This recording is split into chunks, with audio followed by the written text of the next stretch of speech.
창세기 12장에 보면 하나님께서 아브라함을 부르시는 이야기가 있는데요. 하나님께서 아브라함을 부르신 가장 큰 목적이 무엇일까요? 하나님께서 아브라함을 부르신 가장 큰 목적 중에 하나는 하나님께서 아브라함에게 복 주시려고 하신 거예요. 하나님은 아브라함에게 복을 주셔서 아브라함의 복이 되고 그 아브라함을 통하여 하나님의 복이 세상으로 흘러나가게 하기 위해서 아브라함을 부르신 것입니다. 여러분 성경에 있으시면 창세기 12장을 펴보세요. 창세기 12장 1절에 보면은 하나님께서 아브라함을 부르시는 이야기가 나오고요. 2절에 보면 뭐라고 되어 있냐면 내가 너로 큰 민족을 이루고 내게 복을 주어 내 이름을 창대하게 하리니 너는 무엇이 될지니라? 너는 복이 될지라. 우리 교회는 복자 들어가는 이름 있죠. 성복, 이런 복이 있습니다. 하나님이 아브라함을 부르실 때, 하나님이 아브라함을 부르실 때 복을 주고 복이 되고 복이 흐르는. 첫 번째가 뭐라고요? 복을 하나님께 주시니까 받고, 그 다음에 뭐가 돼야 돼요? 복이 되고 그 복이 또 다른 사람에게 가도록. 이것이 하나님께서 아브라함을 부르신 목적입니다. 그래서 3절에 보니까 아브라함의 복이 어떻게 흐르냐면 너를 축복하는 자에게는 내가 복을 내리고 너를 저주하는 자에게는 내게 저주하리니 땅의 모든 족속이 너로 말미암아 복을 얻을 것이다. 그러니까 하나님을 찬양하고 하나님께 복을 빌면 그 복이 이미 복을 받은 사람에게서 그 다음 사람으로 전달된다. 이처럼 우리가 3단계로 이루어졌는데요. 이처럼 우리가 맨 먼저는 내가 먼저 하나님께 복을 받고 그 다음에 어떻게 돼요? 내가 복된 삶을 살아서 복이 되고 그 다음에 나를 통해서 또 다른 사람이 복을 받는 것. 이렇게 하는 것이 하나님의 일에 동참하는 겁니다. 그러니까 아브라함이 복을 하나님 주신 것을 받았을 때 아브라함은 복을 받은 거지만 하나님의 입장에서는 아브라함이 하나님의 일을 한 거예요. 하나님의 목적에 맞게 그 사람이 하나님의 복이 흐르는 통로가 된 겁니다. 그러니까 우리가 하나님 복을 주세요 라고 기도를 할 때 그 복이 하나님에 아무 관심이 없는 거예요. 그럼 하나님이 주시겠어요? 하나님이 복을 주시는 것이 하나님의 일인 줄 믿습니다. 여러분과 제가 복이 되는 것이 하나님의 일인 줄 믿습니다. 우리를 통하여서 복이 흐르는 것이 하나님의 일인 줄 믿습니다. 그러니까 누구를 우리가 축복할 때 May God bless you 이렇게 우리가 누구를 위해서 축복할 때 그 축복 안에는 하나님이 살아계시고 하나님이 일하신다는 것을 믿는다는 것이 그 말 안에 이미 포함되어 있는 겁니다.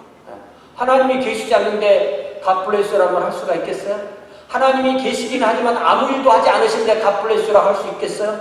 그래서 히브리서 기자는 히브리서 11장 6절에서 믿음이 없이는 하나님을 기쁘시게 못하나니 하나님께 나아가는 자는 반드시 그가 계신 것과 또한 그가 자기를 찾는 자들에게 상 주시는 이심을 믿어야 할지니라. 우리가 어떤 사람을 위하여 하나님의 이름으로 복을 빌 때 그것은 즉각 하나님의 복 주심을 기대하는 믿음의 행위가 되는 거예요. 하나님께 복 받으세요. 복 받으세요. 이렇게 할 때 우리는 하나님이 일하시는 그 하나님의 일 가운데로 우리가 들어가게 되는 거예요. 하나님의 복이 흐를 때 우리를 통해서 흐르는 겁니다. 마치 전기가 흐를 때 쇠와 쇠가 붙어 있으면 그 사이를 통해서 그 쇠 하나가 자석이 되면서 전기가 흐르는 것처럼 우리가 하나님의 복을 먼저 받고 복이 되고 복이 흐르는 그 역할을 우리가 하는 거죠. 물론 그것이 내가 하나님 저 사람에게 복 주세요 하면 하나님이 꼼짝없이 복을 주시는 분이시냐? 그런 건 아니에요. 하나님은 원리도 아니시고 하나님은 어떤 기계도 아니시고 하나님은 우리 종도 아니십니다. 하나님은 어떤 사람을 복 주셔야 할 때 복 주세요. 내가 복을 주라고 해서 주시라고 해서 주시는 게 아니에요. 그렇지만 우리가 하나님의 그 복의 흐름에 어떤 한 중간에 있을 때 우리를 사용하셔서 하나님이 그 일을 하신다는 말씀입니다. 이것이 바로 복을 받고 복이 되고 복의 통로가 되는 삶입니다. 자, 사랑하는 성도 여러분, 그렇다면 우리가 하나님께 받는 복 중에서 가장 중요하고 가장 우선되는 복이 무엇입니까? 우리가 영원한 저주와 영원한 사망과 영원한 지옥의 그 형벌에서 예수 그리스도의 보혈로 구속받고 하나님의 자녀가 되고, 이것이 복을 받는 첫 번째죠. 그 다음에 하나님의 자녀로서의 삶을 살고, 또 내가 다른 사람에게 예수 그리스도의 복음의 진리를 전할 때 우리는 바로 복을 받고 복이 되고 복을 전하는 그 삶을 살 수 있게 되는 것입니다. 이렇게 우리에게 진정한 믿음이 있다면, 진정한 믿음이 있는 사람은 축복의 사람이 되는 줄 믿습니다. 그래서 오늘 저의 설교 제목이 뭐예요? 믿음과 축복. 한국말은요, 축복과 복이 달라요. 복은 그 자체고, 축복은 복을 비는 행위를 말합니다. 그래서 여기서는 복을 받는 것과 복을 비는 행위 두 가지를 한꺼번에 오늘 말씀에서는 전하게 됩니다. 특별히 오늘 히브리서 11장 20절에서 22절을 보니까 어떻게 이삭과 야곱과 요셉이 이렇게 축복의 삶을 살았는지에 대해서 말씀하세요. 그래서 히브리서 11장 20절에 보니까 믿음으로 이삭은 장차 있을 일에 대하여 야곱과 에서에게 축복하였다. 제가 이 설교 준비를 하면서요, 야곱, 에서, 이삭, 요셉 이름이 계속 나오거든요. 근데 제가 막 혼돈해서 말을 해요. 여러분은 제가 혼돈해서 말해도 잘 알아들어야 되는데, 중요할 때 혼돈해버리면 이게 의미가 전달이 안 됩니다. 그래서 제가 오늘 이거 어떻게 해야 혼돈 안 하고 끝까지 말을 할까, 그렇게 기도를 좀 하게 되었어요. 여러분, 여기 10절에 보니까 히브리서 기자는 이삭이 자기의 두 쌍둥이 아들 야곱과 에서를 축복하는 이야기를 합니다. 히브리서 기자는 이삭이 자기 두 아들을 축복한 것이 바로 믿음에 의한 것이라고 그렇게 분명히 선언합니다. 이삭이 자기 아들 야곱과 에서를 축복한 이야기는 성경 창세기 27장에 있어요. 여러분, 성경 창세기 27장을 펴놓고 같이 중요한 말씀을 봐가면서 하나님 말씀을 듣겠습니다. 이때 이삭은 이미 나이가 많아서 늙었습니다. 나이가 많아 늙었는데, 우리가 나이가 많아 늙으면 이 감각이 떨어집니다. 그래서 어떤 감각은 아예 잃어요. 그래서 이 이삭의 경우에는 시각을 잃었어요. 시각을 거의 잃었어요. 아마 거의 못 보는 그런 상황이 되었습니다. 어떤 오감 중에서 한 감각을 잃어버리면 다른 감각이 좀 더 예민해지게 됩니다. 그래서 촉각과 청각과 후각, 이런 것들은 아직 미각, 촉각, 청각, 후각, 이건 아직 살아있는 거죠. 이삭은 장남 에서에게 축복하기를 원해서 에서에게 사냥해서 별미를, 자기가 좋아하는 음식을 만들어서 자신이 그걸 먹고 기분이 흡족해져서 마음껏 축복하도록 그렇게 에서에게 요구를 합니다.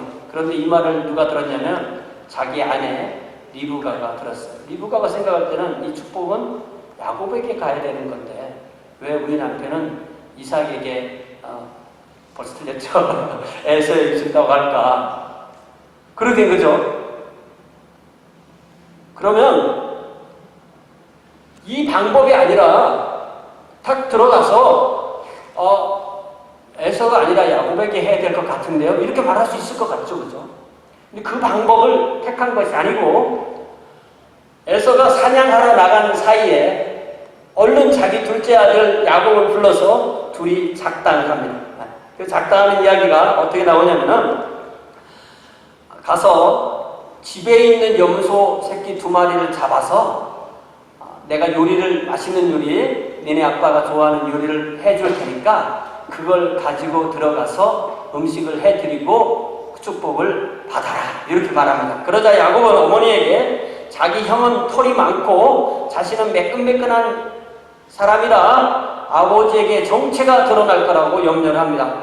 저는 매끈매끈한 사람입니다. 가끔 털이 많은 사람들 있죠. 자, 그래서 12절에 보니까, 27장 12절에 보니까 아버지께서 나를 만지실진데, 왜 만지겠어요? 눈으로 보지 못하니까 만져서 확인하려고 만질 것이 분명한데 내가 아버지의 눈을 속이는 자로 보일지라 복은 고사하고 저주를 받을까 하나이다.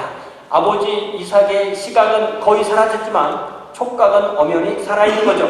그래서 리브가는 또 꾀를 내기를 이삭에게 먼저 에서의 옷을 입힙니다. 에서의 옷을 입히면 에서의 냄새가 나겠죠. 또 나머지 손과 손목 부분은 그 염소 새끼털로 입히고 그리고 얼른 별미를 만들어서 야곱에게 들려서 아버지 이삭에게 들어가도록 합니다. 그래서 야곱은 자신이 에서인 척 가장하고 하나님의 도우심으로 속히 사냥하여 왔다고 뻔뻔스럽게 거짓말을 합니다. 그러자 이삭은 야곱에게 가까이 오게 하고 그를 만져보기를 원합니다. 시각이 죽었으니 만져봐서 촉각으로 그를 확인해 보려는 거죠. 그래서 22절에 보니까 야곱이 그의 아버지 이삭에게 가까이 하니 이삭이 만지며 이르되 뭐라고 말해요? 음성은 야곱의 음성이나 손은 에서의 손이구나. 하이브리드죠. 하며 그의 손이 형 에서의 손과 같이 털이 있으므로 분별하지 못하고 축복하였다. 자, 음성은 야곱의 음성이고 손은 에서의 손인 사람은 야곱입니까? 에서입니까? 뭐가 더 정확해요? 이 목소리는 고유한 주파수가 있어서 절대 흉내낼 수 없다고 그래요. 그래서 성문 이런 말도 있죠. 지문하듯이 성문 같다고 있는데 이 음성이 정확한 거기 때문에 이삭은 자기의 그 청각을 의지했어야 됐어요. 그런데 이 순간에 그것뿐만 아니라 배도 고프고 냄새도 나고 맛있는 별미 냄새도 나서 그랬는지 완전히 그런 그 예민한 감각을 잃어버리고 결국 야곱을 에서로 완전히 속아서 축복합니다. 별미와 포도주를 마음껏 마신 이삭은 야곱에게 가까이 와서 입을 맞추라고 하고 이제 야곱이 입은 에서의 옷 때문에 가까이 가도 그 냄새가 에서의 냄새가 나니까 그 향기를 맡고 그에게 마음껏 축복합니다. 그렇게 해서 야곱은 형제들의 주가 되리라는 그 축복의 내용을 보면은 핵심이 그 두 형제가 있지만 그 형제 중에서 둘째인 야곱이 형인 것처럼 해서 형제의 주가 되는 그런 축복을 받습니다. 이 사이에 이삭이 야곱을 다 축복하고 나니 이게 항상 이야기 그렇게 흘러가잖아요. 그죠? 축복을 다 하고 나니까 그제서야 에서는 사냥하여서 가져온 짐승으로 별미를 만들어서 아버지에게로 들어갑니다. 그래서 아버지 이삭이나 에서는 그 순간에 야곱에게 속았다는 것을 발견합니다. 비록 별미를 가지고 왔지만 아무리 쳐다봐도 이 말씀을 아무리 쳐다봐도 이삭이 그 음식을 먹었다는 이야기가 없어요. 여러분 음식을 맛있게 풀로 드시고 난 다음에 또 드실 수 있어요? 저는 그렇게 못하겠대요. 그러니까 이삭도 음식을 먹은 게 아닌 것 같아요. 그렇지만 에서는 남은 축복이 어디 그것뿐입니까? 저에게도 축복해 주세요. 그렇게 통곡하게 되고 그래서 그 복을 빌어주는데 그 복이 남은 복이 뭐냐면은 너는 아우를 섬기게 될 것이다. 너는 내가 내 동생 야곱을 너의 주로 만들었으니까 너는 어쩔 수 없이 네 아우를 섬기는 자가 될 것이라는 그런 복을 줄 수밖에 없게 되었던 것입니다. 이로써 에서는 야곱을 죽이겠다는 그런 각오를 하고 에서가 참 못된 사람 같아도요 착해요. 제가 볼 때 아버지가 죽고 나면 죽이겠다 그랬어요. 그래서 도망갈 기회가 있었던 겁니다. 그래서 리브가는 자기 둘째를 자기 친정, 그러니까 외갓집이죠. 친정 밧단 아람으로 보내게 됩니다. 보낼 때 뭐라고 말하냐면 며칠 좀 가 있어라. 며칠 좀 가 있어라. 그런데 거기서 20년 있었어요. 그 사이 어머님이 돌아갔습니다. 그때가 마지막이에요. 히브리서 기자는 이 이야기 속에서 믿음으로 이삭이 야곱과 에서를 축복했다라고 그렇게 말합니다. 사실 아브라함 이삭을 통해서 흐르는 그 하나님의 복은 에서가 아니라 야곱을 통해서 흐른다고 리브가가 그 아이들을 태중에 잉태했을 때부터 하나님이 말씀해 주셨어요. 그래서 창세기 25장 23절의 뒷부분에 보면 큰 자가 어린 자를 섬기리라고 분명히 말씀해 줬어요. 이게 리브가가 들은 말입니다. 그런데 이삭은 그것을 인정하지 않았던 거죠. 왜 보면은 나중에 보면은 이삭은 에서를 좋아하고 리브가는 야곱을 좋아하고 이 부부가 자녀 둘인데 서로 이렇게 편애하고 서로 자기가 좋아하는 아이를 다르다 보니까 다 똑같이 사랑해야 되는데 그렇게 하다 보니까 또 문제가 커지게 된 거죠. 그 무엇보다도 이삭은 하나님의 뜻을 거부하고 야곱이 아닌 에서를 축복하고자 했습니다. 그리고 리브가와 야곱도 바르지 못한 것은 그들이 바르지 못한 방법으로 아버지 이삭, 남편 이삭을 속여서 하나님의 뜻을 이루고자 했습니다. 그럼에도 히브리서 기자는 이삭이 야곱과 에서를 축복한 것은 믿음의 행위였음을 명확하게 말합니다. 그리고 그 축복대로 야곱은 야곱의 복을 받고 에서는 에서의 복을 받았습니다. 야곱의 복은 무엇입니까? 하나님의 백성, 하나님의 왕국, 야곱으로 태어난 사람들이 결국 이스라엘이 되니까 하나님의 나라가 되는 그 복을 받은 거고, 에서는 하나님의 가족이 되지 못했기 때문에 그냥 세상 복을 받는 사람이 되었던 것입니다. 이 이야기 가운데서 우리가 분명히 알 것은 인간이 어떤 잘못을 하고 그 중에 죄가 들어간다고 해서 하나님이 하나님의 일을 못하시는 것이 아니라는 것을 알 수 있습니다. 그러나 오해하지 말아야 할 것은 하나님의 자녀들이 일부러 거짓된 방법, 사람을 속이는 방법, 그런 걸 통해서 하나님의 복을 받는 것이 바르지 않다는 것을 분명히 알아야 됩니다. 하나님의 자녀는 목적도 옳아야 되고 방법도 옳아야 합니다. 사랑하는 성도는 우리는 하나님의 복을 받고 하나님의 복이 되고 또한 우리의 자녀와 우리의 이웃과 우리의 다른 사람들에게 복이 흐르게 하는 그런 복이 되고 있습니까? 자, 21절에 보니까 그 다음은 야곱 이야기를 하죠. 믿음으로 야곱은 죽을 때 요셉의 각 아들에게 축복하고 그 지팡이 머리에 의지하여 경배하였다라고 되어 있습니다. 히브리서 기자는 이제 이삭이 그 두 아들 야곱과 에서를 축복하는 이야기에서 다시 또 야곱이 죽을 때가 됐을 때 그 야곱이 자기 아들인 요셉의 두 아들 에브라임과 므낫세를 축복하는 그 이야기를 떠올립니다. 야곱이 자기의 지팡이 머리에 의지해서 하나님을 경배하였다고 말합니다. 이렇게 임종이 가까운 야곱은 믿음으로 후손을 축복하고 믿음으로 복의 근원이신 하나님을 경배하게 됩니다. 야곱이 요셉의 두 아들을 축복하는 이야기는 창세기 48장에 나옵니다. 창세기 48장 배워보세요. 우리가 성경을 기본적으로 알고 있으면 이런 이야기가 쉽게 그래도 들어올 텐데 그렇지 않으면 전혀 또 딴 얘기처럼 그렇게 들릴 수가 있어요. 창세기 48장에 보면은 야곱은 이미 요셉이 종으로 팔려갔던 요셉이 있던 그 이집트에 자기 11아들과 식소로 이끌고 이주하게 됩니다. 그때 그 앞장 47장 9절에 보면은 이때 야곱의 나이가 130세였어요. 그러면서 이집트 왕 파라오에게 고백하기를 내가 130세입니다. 우리 조상들에 비하면 아직도 어린 나이입니다. 그렇지만 대신 참 험악하게 살았어요. 그러니까 이 야곱은 순수하게 살면 하나님의 복을 주실 텐데 항상 하나님보다 앞서 나오다 보니까 더 험악한 삶을 살았다고 이해를 합니다. 자, 이제 창세기 47장 28절에 보면 이집트에서 17년을 더 살고 이제 147세의 임종을 맞이하게 됩니다. 그때 그는 자기가 특별히 더 사랑하였던 그 요셉을 불러서 자기가 죽은 후에 가나안에 있는 그 조상의 묘실에 자기를 장사해달라고 부탁합니다. 그래서 여기 48장 31절에 보니까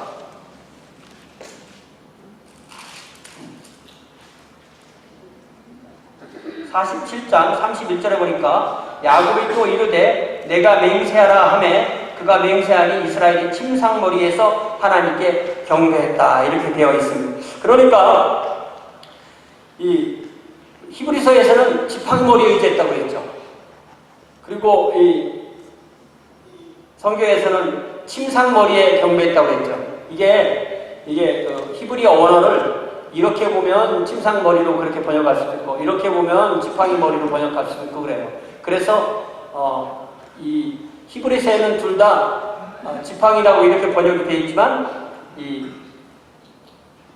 한국어 성경에는 또 창세기에 보면은 침상머리 이렇게 되어 있는데 영어 성경에는 또 지팡이 이렇게 되어 있어요. 그래서 성경에 보면 이렇게 항상 단어들이 전혀 다른 단어들로 번역되는 것을 볼 수가 있어요.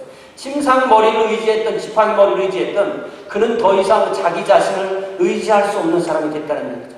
이제 험악한 세월을 147년을 살고 나니까 이제는 침상에 기대든지 아니면 지팡이에 의지하든지 그렇게 자신이 떠날 때가 됐다는 것입니다. 그때가 되니까 자신은 특별히 요셉과 그의 자녀들에게 복을 내리는 그러한 축복의 기도를 하고 싶었던 것입니다. 믿음으로 하나님을 경배하면서 자신과 후손을 의탁하고 싶어서 하나님께 기도하는 거예요. 사실 우리는 우리 자신이나 우리의 후손이나 우리의 신앙 공동체나 어떤 누구를 우리 마음대로 할 수가 없어요. 내 자신도 내가 마음대로 할 수 있고 내가 어떤 내 자녀라고 아니면 내가 어떤 영향을 끼친 사람이라 내 마음대로 할 수가 없습니다. 우리는 항상 그들을 위해서 하나님께 기도하고 하나님께 의탁하고 하나님께 부탁드리고 그들을 위해서 복을 비는 것이 바로 하나님의 자녀들이 사는 방식이고 사역하는 방식이고 사랑하는 방식이 되는 줄 믿습니다. 그래서 48장으로 넘어가면 야곱은 임종을 엄마 남겨두지 않는 이 시점에서 요셉의 두 아들 므낫세와 에브라임을 축복하기 위해서 따로 특별히 만납니다. 야곱이 우리가 알다시피 12아들을 두었는데요. 이 12 야곱 본인을 포함해서 12 요셉을 제외한 나머지 11 모든 아들이 요셉에게 큰 은혜를 입게 됩니다. 요셉을 미워해서 그 요셉을 이집트의 종으로 팔았는데 오히려 그 요셉의 은혜를 받게 될 그런 입장이 된 거예요. 그래서 하나님께서는 요셉을 통하여서 이 하나의 부족, 하나의 어떤 그 가족 정도의 한 70여 명 정도 남자들만 치면 그 정도의 사람들을 400년 동안 이집트에 두었다가 그들을 200만의 사람으로 남자 성인만 60만이 될 사람을 바꾸실 계획을 세우시면서 요셉을 먼저 이집트에 팔았고 그로 인해서 가뭄 동안에 그 모든 형제들이 살아남도록 그렇게 했기 때문에 이 모든 가족은 요셉에게 큰 은혜를 입었고 그래서 야곱은 요셉에게 더 복을 주기를 원했던 거예요. 더 복을 주는 방식이 자기에게 아들이 12명이 있는데 요셉이라는 아들에게는 다른 아들보다 2배를 주고 싶다. 그래서 2배를 주는 방식이 그의 이 요셉의 두 아들을 자기 아들로 입양하는 거예요. 굉장히 재밌죠. 손자를 아들로 입양하는 거예요. 그러면서 요셉 대신에 두 손자를 입양했으니까 아들이 13명이 되는 거고 그렇게 됐을 때 요셉에게는 2 몫을 주게 되는 것입니다. 그렇게 되고 나니까 나중에 하나님께서 특별하게 쓰시기 위해서 레위 지파를 따로 빼고 나도 또다시 12지파가 되게 되는 그런 계획 가운데 이렇게 하나님은 일을 하시는 것입니다. 야곱이 요셉의 두 아들을 축복할 때 요셉은 아버지의 오른손에는 장남 므낫세가 가도록 왼손 앞에는 차남 에브라임이 이렇게 얹기 편하게 이렇게 데리고 간 거예요. 네, 성경을 보면. 그런데 야곱은 이렇게 안수하면 되는데 그거를 일부러 손을 이렇게 바꾸어서 안수했다고 되어 있어요. 그러면서 요셉이 그렇게 하지 마시고 이렇게 하세요. 바로 하세요. 라고 해도 야곱은 아니다.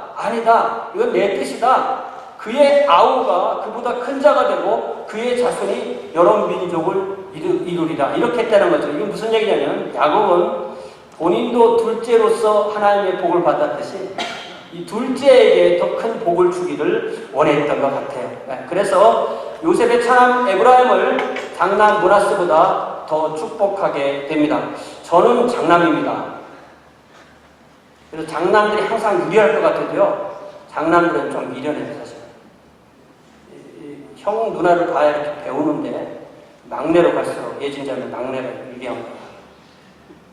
막내로 갈수록 눈치 보고 잘 크게 되는 거죠.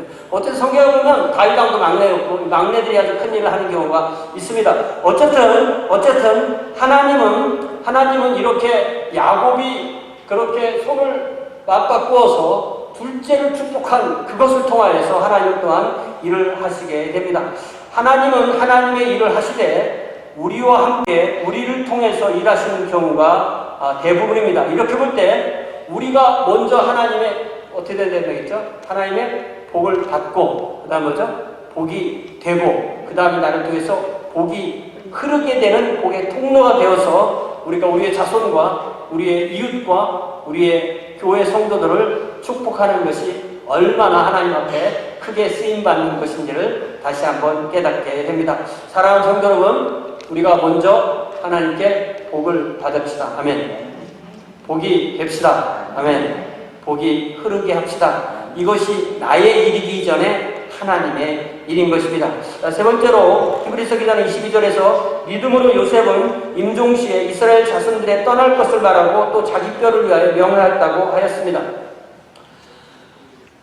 이 말씀은 창세기의 맨 마지막 장인 50장의 맨 마지막 3절을 말하는 거예요. 창세기 50장, 다시 50장의 24절을 보면 요셉이 그의 형제들에게 이르되, 요셉이 동생이었는데 더 먼저 죽게 된 거죠.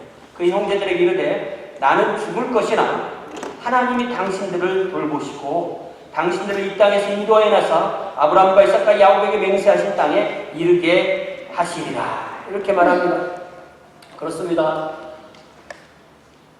아브라함도 그 삶을 살고 하나님께 갔고, 이삭도 그의 삶을 살고 하나님께 갔고, 요셉도 또 그의 삶을 하나님께 살고 하나님께 갔고, 또 이제 요셉도 하나님 앞에 죽게 되면서 아브라함, 이삭, 야곱, 요셉의 죽음에 이르게 된 것입니다. 무슨 말씀입니까? 우리가 이 몸을 가지고 이 땅에서 영원히 살 수 있는 사람은 아무도 없다는 것입니다. 우리의 형제들, 우리의 자녀들, 우리의 성도들, 우리의 사랑하는 사람들, 우리의 모든 것을 쏟아부었던 그 사람들을 우리가 영원토록 이 땅에서 지킬 수가 없다는 것입니다. 그러므로 요셉은 나는 가지만 하나님께서 여러분들을 돌보실 것입니다. 나는 죽을 것이나 하나님이 당신들을 돌보시고 당신들을 인도하시고 당신들을 그 땅으로 이끌어 갈 것이라고 그렇게 말합니다. 그러므로 우리가 이 땅에서 사는 날 동안이 영원한 날이 아닙니까?